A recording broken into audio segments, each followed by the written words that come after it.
Welcome to Thursday's Daily Delivery. I am Michael Rand. So much to get to today. I'll have Phil Miller in a little bit. He covers the Twins for the Star Tribune.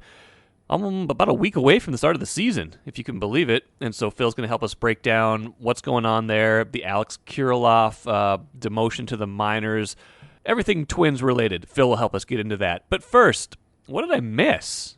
I have a new love in sports right now, and I don't know how long it's going to last. Maybe it'll last as long as my infatuation with the Wolves going and trading for John Collins, which is fading. We'll get into that a little bit more, too, later on with the some trade deadline talk.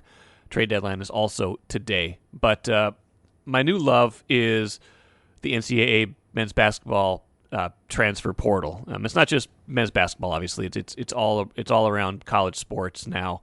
But it is, you had recruiting, right? Recruiting was this thing in college sports where, you could follow it, all year long. Where are the high school players going to go? What's going to happen to your favorite local athlete? Where are they going to go? And that still exists, but that's a long process, right? That's kind of like, I narrowed my list to 7. I narrowed my list to 20, and now we're going to do this. And then, months later, we're going to make a decision.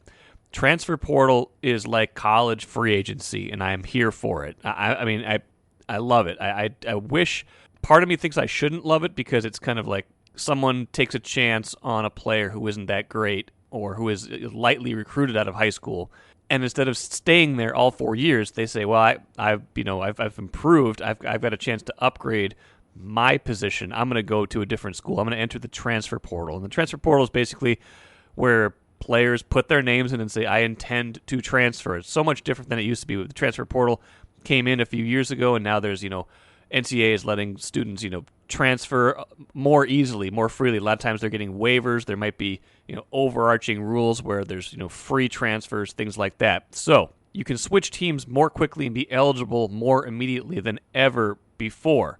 What does that mean for the Gophers men's basketball team? Well, all of a sudden on Wednesday, we got Marcus Fuller reporting the Gophers and new head coach Ben Johnson just reaching out left and right to players in the transfer portal. You got the guy that I love the most is this guy from Northern State who went to Maeda, Parker Fox, getting recruited by a lot of high majors now. He's got a year left after really dominating the Division II level. Marcus talked to Parker Fox. Sounds like he's just begging to be recruited heavily by the Gophers. Even if he's getting a lot of other offers, the Gophers have reached out. They have talked to him, Marcus reported. And his story is just great. He seems, genuinely happy about what he's done, but now he's going to move on. So what if the Gophers get someone like Parker Fox who, can shoot the ball a little, who averaged 22 points last year. He's, averaged almost 10 rebounds, blocks shots, dunks the ball all over the place.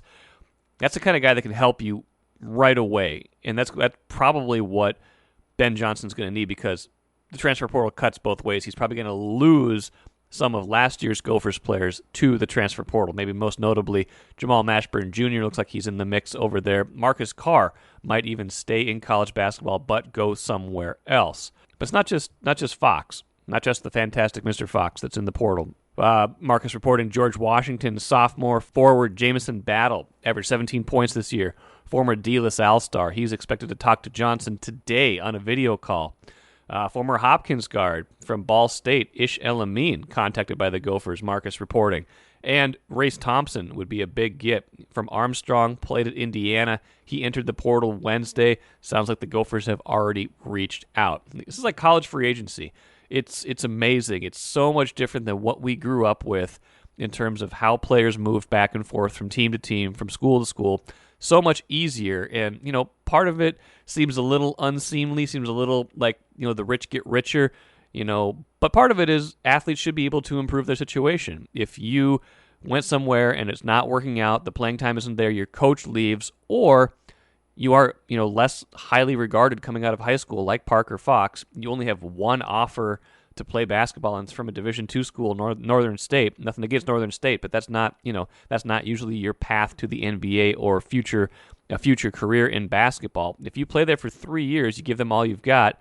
Why shouldn't you be able to go somewhere else? So I think this is just a fascinating development in college sports, and something that really could be a key part of Ben Johnson's recruiting. And let's face it too, to get players who are going to help right away, Ben Johnson kind of needs to recruit players who were like Ben Johnson. right? Ben Johnson was a De La Salle player, didn't go to the Gophers right away. He went to Northwestern, started there for 2 years. The coach who recruited him, Kevin O'Neill, he leaves. So then what happens? Well, I want to come back home.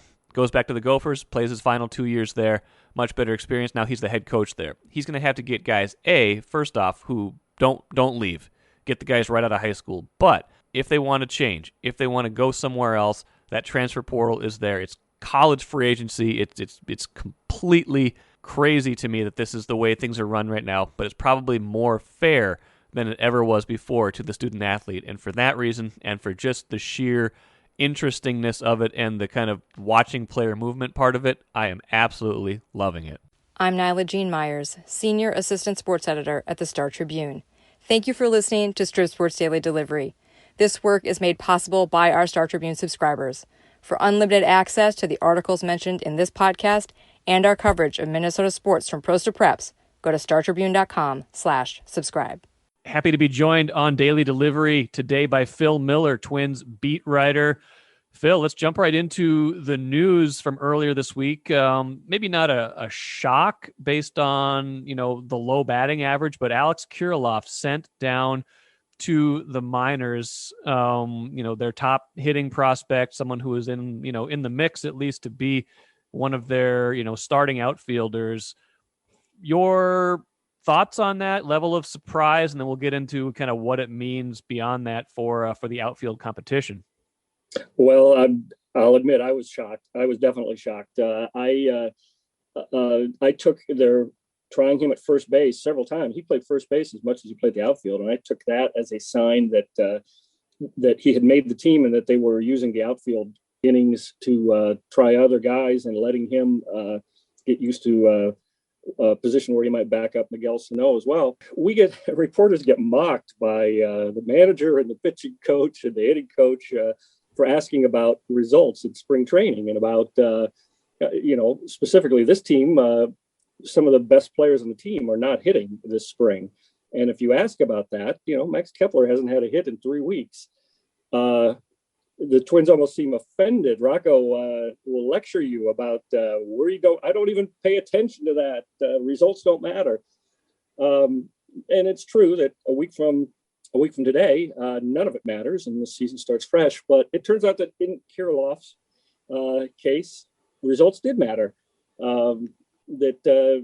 The fact that he wasn't hitting this spring and looked a little uncomfortable at the plate contrasted with the fact that the guys also in competition for that outfield spot, Brent Rooker, to some extent Jake Cave, but also Kiam Broxton, and certainly Kyle Garlick, have looked very good and are hitting and are making their case. Combine that with he's not played a game at AAA. I think they just decided, let's bring him to the major leagues when he is at his most confident. Let's get him going. Let's get him hitting. Let's let him settle in. It's only in St. Paul. So for the time being, he will spend the start of the season in AAA, and we'll see who takes his spot. Is it a concern development-wise? I thought maybe one of the reasons he could stick was that there's not a AAA season for a month or so after the regular season, right? So he's just going to be there kind of in their extended, kind of what they were doing last year, where it seemed like he did fine. He got prepared enough over there that he could start game 2 of the playoff series and make his debut that way. But is there if they're talking about wanting him to get some kind of seasoning, does that push him back even further into, May or June before we see him because they want him to play some actual AAA games? I think absolutely. And he wasn't just doing well at the camp last year. Toby Gardenhire told me he was hitting above 500 for much of it, that he was just absolutely destroying their pitching. I think that's probably what they were hoping he would do now, this year. Now he is you're right, he's going to spend a month just doing practice, just doing workout. It's like the longest spring training of his life, compared to last summer, I suppose. And they were hoping to maybe schedule a couple of games with the Brewers team in Appleton. But for most of it, it's just going to be a daily workout and sit around. I think definitely they will want him to play some games. So I definitely think that this pushes him back into June and maybe mid-season. depending injuries can change that, and he will be available at St. Paul on a moment's notice or a light rail ride notice. But yeah, I think now they made the decision, they want him to be ramped up, and Rocco said it 2 or 3 times yesterday. We want him to be at his peak, at his most confident, so he can step right in when he's ready for that job. So performance-wise, this certainly seems warranted, but there will still be suspicious Twins fans who will link this to, service time and, future arbitration, free agency eligibility. Derek Falvey said, no, that's not the case. And they can obviously point to his 129 batting average as evidence that this is, nothing, no shenanigans here. That right. Said, I'm sure you've heard that as well. Where do you think that falls in any of their thinking? Well, even more than that, he has not played a AAA game. It is jumping a level. If this is indeed service time manipulation, it's certainly, they have deniability because he has not played the AAA level. I have had a team official tell me off the record that they think the rules will be changed in 6 years, that they're not making decisions now with the 2027 and 2028 seasons in mind. So he's a very good prospect. I don't know that he is somebody that they would necessarily bend the rules for that way. There are certain cases where you can see that is true for some teams, but I don't know that they think Kirilloff is going to be the star player of this team half a dozen years from now. And he has not looked good this spring compared to the other outfield candidates. I am willing to give them the benefit of the doubt that it was a baseball decision more than anything else. It is a nice benefit, though, if it turns out that, he is the second coming of Mike Trout, that you've delayed his free agency by a year. Last thing on the outfield subject. So where does this leave them? You mentioned, Brent Rooker's been hitting well. Kyle Garlick, kind of the surprise of camp. You got Keon Broxton, who's good defensively. We know Jake Cave. We kind of know what he can do. Is this just kind of a, by committee? Who do you think makes the team? Who's opening day, outfielder doesn't matter a whole lot necessarily, but who do you think gets the bulk of the time, or how do they spread this around without Kirilloff in the mix? Well, I think that there is some thought that Jake Cave is a left-handed hitter, and either Rooker or Garlick, who is more of a veteran player and has a few dozen big league games experience, but is a real power hitter and has shown that this spring, that they form a nice platoon. I would be surprised if anybody plays left field 5 days a week. And in fact, I wouldn't be surprised if 4 guys play it every week. If you count Louis Arise, and if Willens Astudillo makes the team, Rocco likes moving people around. But I would guess that Brent Rooker and gets the most at bats, and Jake Cave probably pretty close. Is Garlick a better defensive player than Rooker, or are they comparable in that regard? I think he probably is a little better. Rocco's mentioned his athleticism a couple of times. They have played him in center field once or twice.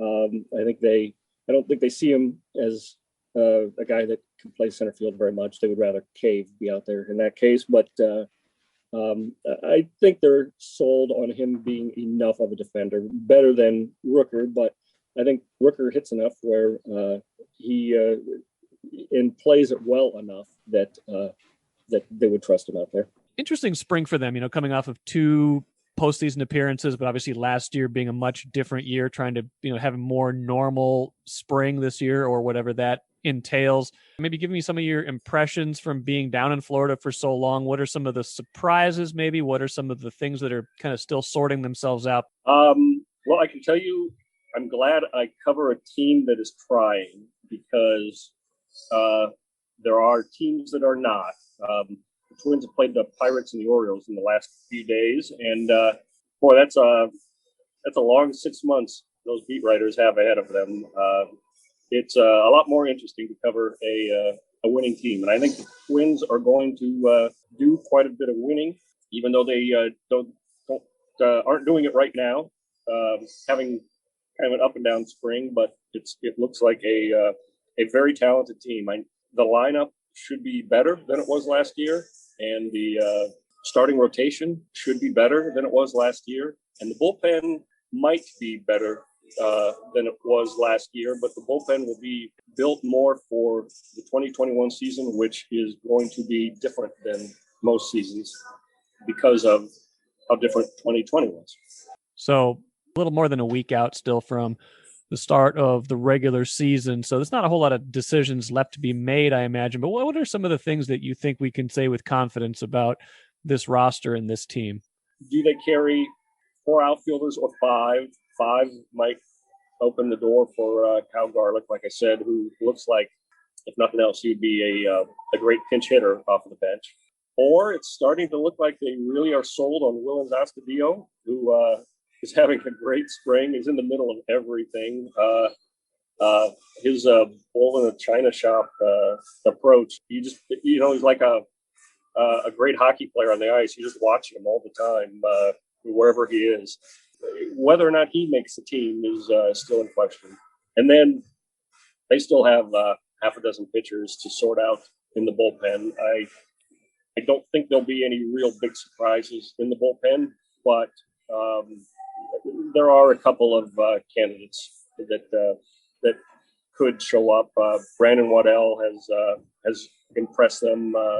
Ian Hamilton has had his moments, although I think that those are guys that will be, like I say, the end of the bullpen that will be in and out, up and down, probably almost on a week-to-week basis. Do you talking to Patrick Royce on this show a few days ago? He was impressed with the top of the rotation, with the way Berrios and Maeda are throwing the ball. Where do you? I mean, Maeda was great last year already. He was second in Cy Young voting, so there wasn't a whole lot of place for him to go. But where do you put, I guess, Berrios in particular, in the kind of where they look 1-2, 1-2, 3 at the top of the rotation? Because that feels like it's going to be not just a regular season question, but trade deadline question, October question. Like, do they have enough pitching at the top and have those guys even taken another jump forward from what we saw at the end of last year? Kenta Maeda was Cy Young runner-up last year and has looked better this year. He has been absurdly good this spring. He has given up next to nothing. The one thing about those two guys at the top, Maeda and Berrios, is there are probably not two more proud pitchers on the team. Two guys that take seriously the role of ace and I am the best pitcher and I am the leader of the staff. It's funny that there are two of them. I don't think he would ever say it, but I think Jose is stung a little bit by the fact that he has been supplanted as the opening day starter, but with good reason. I don't know.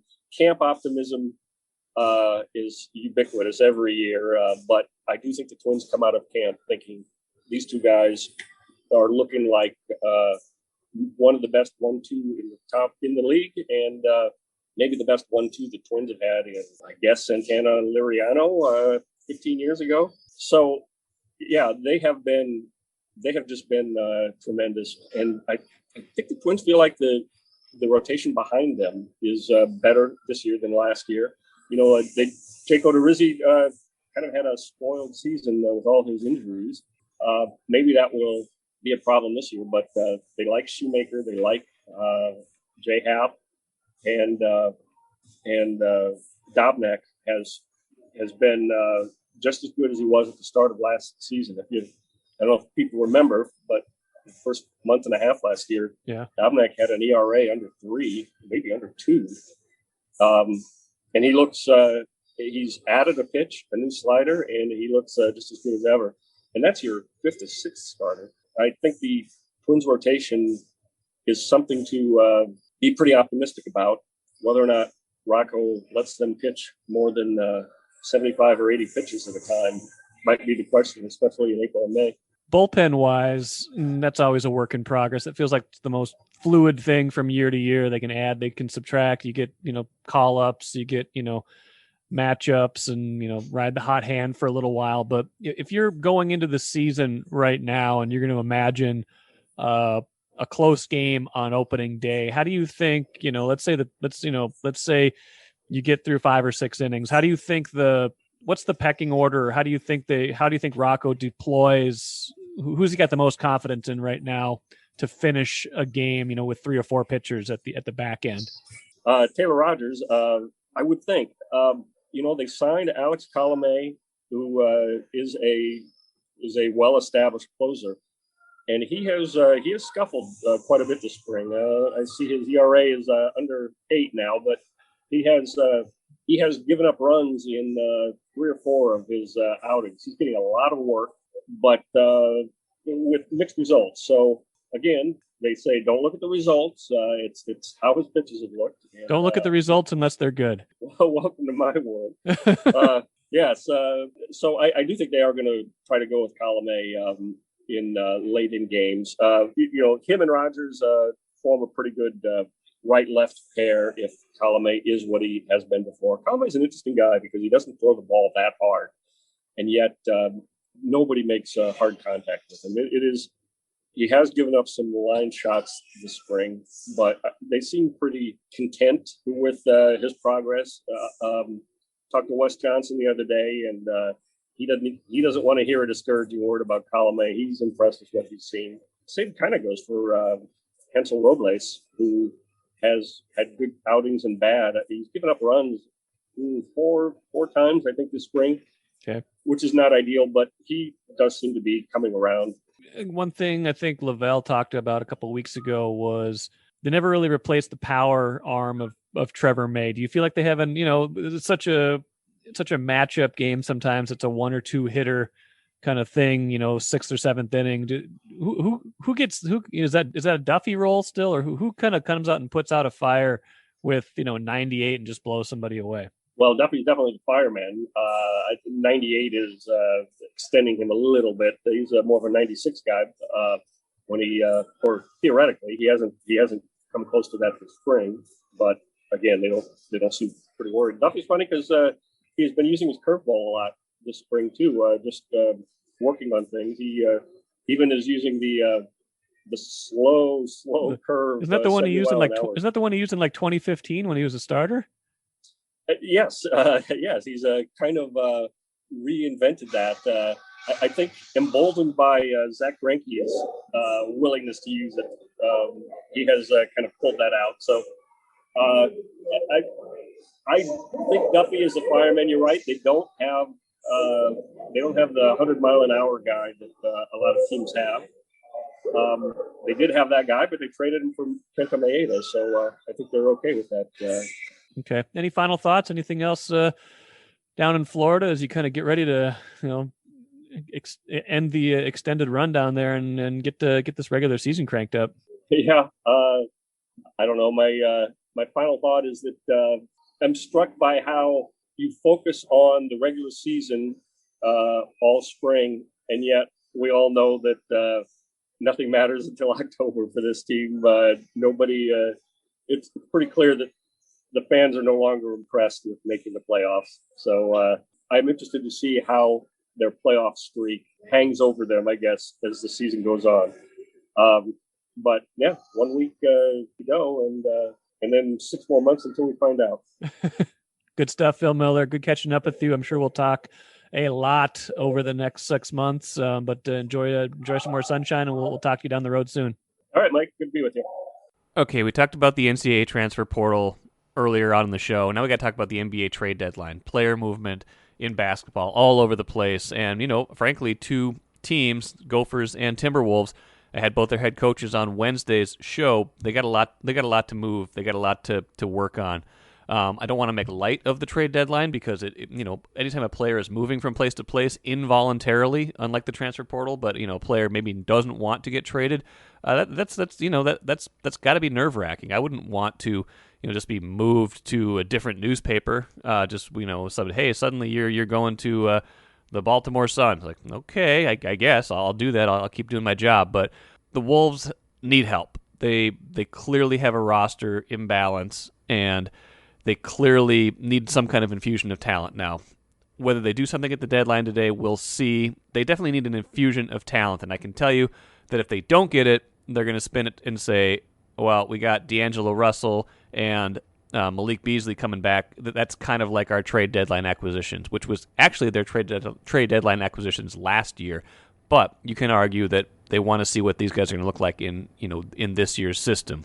This brings me to a question from Joran. He sent this to me a couple of weeks ago, and I've been kind of holding on to it until the best time to use it. He says, "First, hi, love the podcast. Haven't missed one yet. Thank you, Joran. Everybody should be like Joran, but hopefully you are listening. If you're definitely listening, if you're hearing this right now, I have a question. How much different would the Wolves be if D'Angelo Russell just signed with us instead of Golden State?" I said, that's an interesting question because, in one part, people are really nervous about the top 3 protected pick that they had to send out in the trade with Golden State that sent Andrew Wiggins and that pick for D'Angelo Russell. Now, Andrew Wiggins was playing much better earlier this year, making the trade look really lopsided, especially when D'Lo was struggling and then got hurt. Newsflash, big surprise, Andrew Wiggins has fallen back to earth, has regressed to the mean. People in Golden State starting to understand the full scope of the Andrew Wiggins experience. Still like Andrew Wiggins as a person, but as a player, he is maddeningly inconsistent, and that has continued in Golden State. But back to the original question.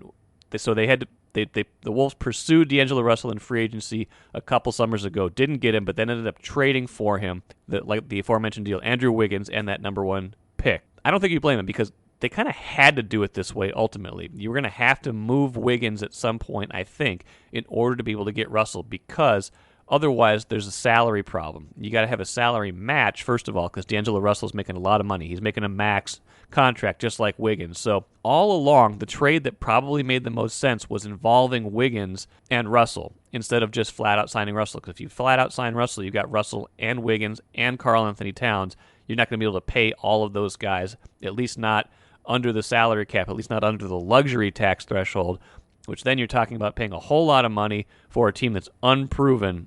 So I think ultimately, no, you don't blame D'Lo. That was kind of the way the trade had to go down. Maybe the groundwork was even laid in free agency where you say, we want you, we're going to keep coming after you, and this is how we're going to be able to do it ultimately. And that's how the Wolves did get it done. Now, did it work? We don't even know yet. We've only seen D'Angelo Russell and Karl-Anthony Towns play like 5 games together still. Hopefully Russell comes back soon. Hopefully we get like a 25-game sample at the end of this season with Russell and see how he and Towns can play together as well as possible. But, you don't blame him for that trade. It was more of a circumstance that had to happen. Let's end things with the cooler. Little homage to the forgotten man on the Wild, Cam Talbot.